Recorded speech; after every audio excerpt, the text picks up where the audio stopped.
Yeah, right, mate. Thanks for coming back. I hope that everyone's doing well. I'd like to extend my gratitude to the people who left the lovely comments on my videos. For example, Memo D88 and Kofka. I'll try to make more videos for you guys. If you haven't subscribed to my channel, please click on the subscribe button below and share my videos with your friends and classmates. Thank you very much. Today, I'd like to briefly discuss the Dassonville judgment of the European Court. This case is very important as it laid the foundations for the freedom of movement of goods within the EU. This case relates to Article 34 of the TFEU. Article 34 TFEU says quantitative restrictions on imports and all measures having equivalent effect shall be prohibited between the member states. However, the treaty itself does not say what all measures having equivalent effect means. In 1974, the European Court gave its judgment on the Dassonville case. So now let's jump into the factual circumstances of this case. The protagonists of this case are Benoit and Gustave Dassonville. Excuse me for my French pronunciation. Benoit and Gustave Dassonville were father and son. They had a liquor store in Belgium in the beginning of the 1970s. They imported Scotch whisky from a wholesaler in France and sold the whisky inside the liquor store in Belgium. At that time, there was a royal decree in Belgium requiring all whisky to carry a certificate of origin. Otherwise, it would be a breach of the Belgian Penal Code.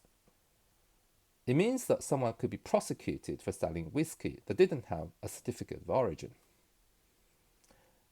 However, at the same time in France, they didn't have such a law. The Scotch whisky sold in France didn't have such a certificate of origin. In order to meet the requirements in Belgium, the French wholesalers affixed the so-called British Customs certificate of origin labels on the bottles. However, these labels were probably printed by the French wholesalers themselves with a view to re-exporting the whisky to Belgium. As you probably know, the Belgian authority didn't like that.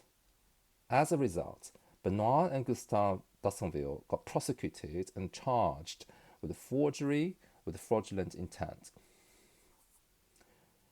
You may ask why father and son Dassonville didn't import Scotch whisky directly from Scotland. Well, at that time there were two other Belgian whisky dealers who were exclusive distributors of two specific brands of Scotch whisky.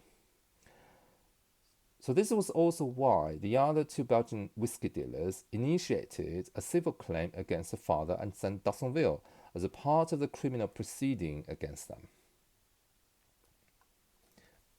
Anyhow, in their defense, Benoit and Gustave Dassonville brought up the argument that the Belgian law was not in conformity with Article 34 of the TFEU, saying that the Belgian requirement of having a certificate of origin must be interpreted as a measure having in fact equivalent to quantitative restrictions on imports.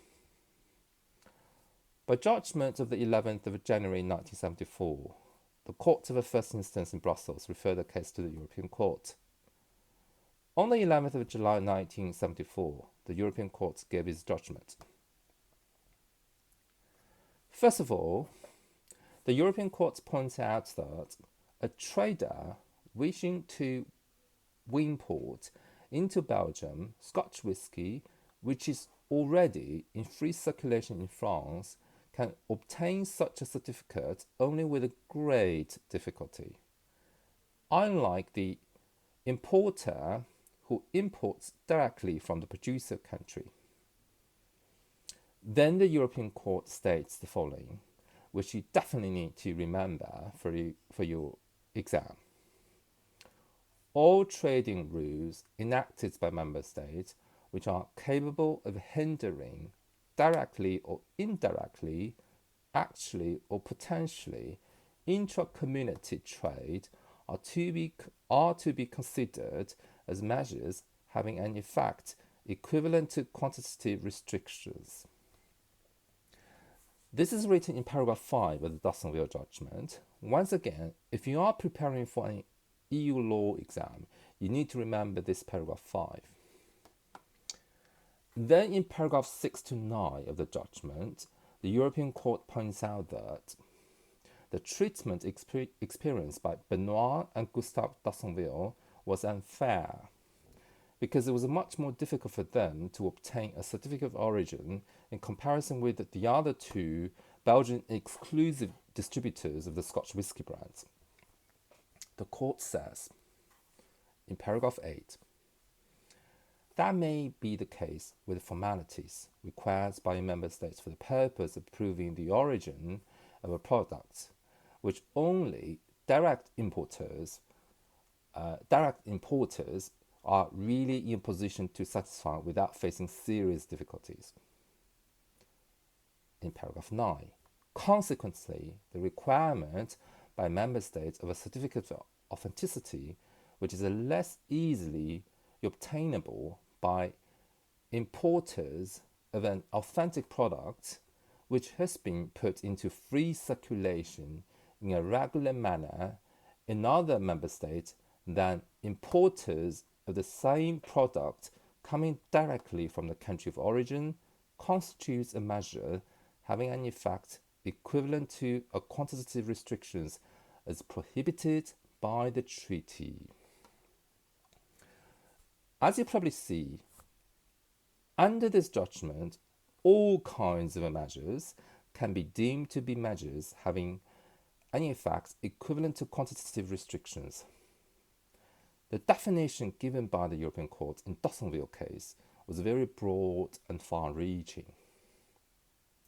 In the decades after the Dassonville judgment, the European Court gave a number of judgments in which the courts carefully took small steps back from the Dassonville case.